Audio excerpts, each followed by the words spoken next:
చంద్రబాబు నాయుడు గారి నిబద్ధత ఏమంటే, ఒక తప్పు జరిగిందని తెలుస్తూనే వెంటనే జయచంద్రారెడ్డి అని గత ఎన్నికల్లో పోటీ చేసినటువంటి వ్యక్తితో సహా జనార్దన్ రావు అనే ఒక తెలుగుదేశం పార్టీ సానుభూతి పరుడితో సహా ఏ పార్టీకి చెందినటువంటి వాళ్ళనేది ఆలోచన చేయకుండా పార్టీ నుంచి సస్పెండ్ చేయడము, కేసు రిజిస్టర్ చేయడము, క్రిమినల్ కేసులు పెట్టడం జరిగింది.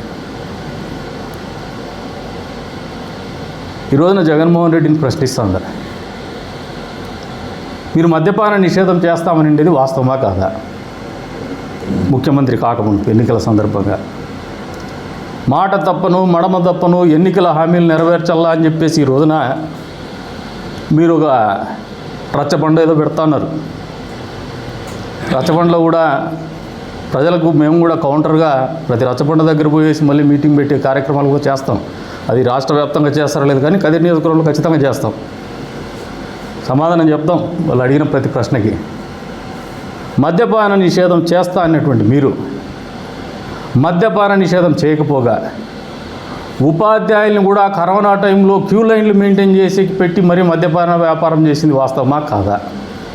నారాయణ స్వామి ఎక్సైజ్ మినిస్టర్ గారు చెప్తున్నారు నిన్న, ప్రభుత్వాలు షాపులు నిర్వహిస్తే కిక్ బ్యాక్స్ ఉంటాయా, లేదంటే ప్రైవేటు వ్యక్తులు షాపులు నిర్వహిస్తే కిక్ బ్యాక్స్ ఉంటాయా అని చెప్పేసి. ఇక్కడ ప్రభుత్వం అంటే జగన్మోహన్ రెడ్డి, నారాయణ స్వామి గారు, జగన్మోహన్ రెడ్డి భార్య ప్రభుత్వం గత 5 సంవత్సరాల్లో వాళ్ళే మద్యపాన వ్యాపారం చేసినారు. మద్యం షాపులు వాళ్ళే నిర్వహించినారయ్యా స్వామి. మీకు కిక్ బ్యాక్స్ ఎందుకయ్యా? మీరే మొత్తం లాభం టోగ్గా గంపగుత్తి కొట్టేసి బాక్సుల్లో లెక్క తీసిపోయేసి పక్కన రాష్ట్రాల్లో పెట్టుకొని పక్క దేశాలకు తరలించుకున్నారు.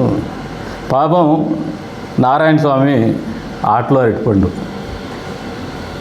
జగన్మోహన్ రెడ్డి ఆలోచన విధానం బీసీల పట్ల, ఎస్సీల పట్ల, ఎస్టీల పట్ల, మైనార్టీల పట్ల ఆటలు అరటిపండుగానే వాడతాడు ఆయన. ఈయనకు తెల్లా ఇంకా. ఇప్పటికైనా నారాయణ స్వామి గారు పెద్ద ఆయన వయసులో సీనియర్ సిటిజన్. ఆయన గారు వాస్తవం లేకొస్తే బాగుంటుంది. ఈ డిఫెన్స్ అనేది పక్కకు పడేస్తే బాగుంటుంది. మీరు ఎంచుకున్నటువంటి డిఫెన్స్ కూడా తప్పు. ప్రజల్ని అబద్ధాలు చెప్పేటువంటి పరిస్థితుల్లో మీరు రాజకీయాలు చేయాలనుకుంటున్నారు. మామూలుగా ప్రతిపక్షంలో ఉన్నప్పుడు ఎప్పుడు అడ్వాంటేజ్ ఏముంటుందంటే, ప్రభుత్వం అందరికీ అన్నీ చేయలేనటువంటి పరిస్థితులు అంత ఇంత అసమ్మతి ఉంటుంది. మీరు అగ్నికి ఆద్యం పోసినట్టు దాన్ని రెచ్చగొట్టల్లా, ప్రజల్లో అశాంతిని నెలకొల్పల్లా, తద్వారా రాజకీయ లబ్ధి పొందాలనే ఆలోచనతో చేస్తున్నటువంటి విమర్శలే కానీ ఇది వాస్తవానికి దూరంగా ఉన్నటువంటి విమర్శలు. మద్యపానం మీద మాట్లాడేటువంటి పేటెంట్ రైట్ మీకుందా? ఈ రోజున సొంత పార్టీ వాళ్ళని నిర్దాక్షిణ్యంగా సస్పెండ్ చేసి మరి కేసులు పెట్టినటువంటి నిబద్ధత చంద్రబాబు నాయుడు గారిది అయితే, కియాల పోయి కొరియన్స్ను సంపుతా అని బెదిరించినటువంటి ఒక పార్లమెంటేరియన్ని ఏం చేయలేకపోయినారు మీరు. బహిరంగంగా బట్టలు ఇప్పుకొని తిరిగేసి అందరికీ అన్నీ చూపించిన పార్టీలో సస్పెండ్ చేయలేకపోయినారు. ఉల్టా చోరు డాటా కొత్వాల్కో అని చెప్పేసి ఏ భాష రానటువంటి వ్యక్తిని, ఆయనకి ఒకటే ఒక భాష వచ్చు వల్గర్గా, బూతు భాష, అసభ్య పదజాలము, అనాగరికంగా మాట్లాడటము, అనాగరికంగా బట్టలు లేకుండా తిరగేటటువంటి ఒక వ్యక్తిత్వం ఉన్నటువంటి వ్యక్తిని మీరు అధికార ప్రతినిధిగా నిర్మించుకున్నారా జగన్మోహన్ రెడ్డి గారు? మీ పార్టీకి, రాష్ట్ర పార్టీకి. చంద్రబాబు నాయుడు గారికి మీకు పోలిక లేదు. అదే తేడా మీకు. ఆయన ఒక తప్పు చేస్తే ఇక్కడ దండింపబడతాడు, శిక్షింపబడతాడు. మీరేమో అధికార ప్రతినిధిగా మీ మౌత్ పీస్గా, మీ పార్టీ మౌత్ పీస్గా ప్రమోట్ చేస్తారు.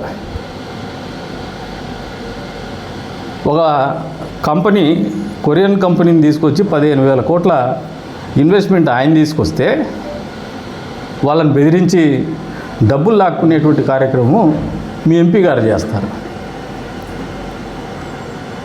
ఇన్ని రకాలుగా అడ్డగోలుతనం మీ దగ్గర ఉంది.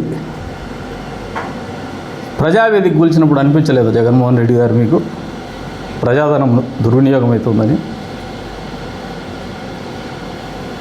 ఎక్కడైనా ఒక రోడ్డు వేయలేనటువంటి పరిస్థితుల్లో మీరు రాజకీయాలు చేసినారు. సిగ్గు అనిపించలేదా జగన్మోహన్ రెడ్డి గారు? అదేముందన్నా వారంలో రద్దు చేస్తా సిపిఎస్ని అని చెప్పేసి అబద్ధాలు ఆడి అధికార రంగనే మాకు తెలియక మాట్లాడినాం. ఇంతకంటే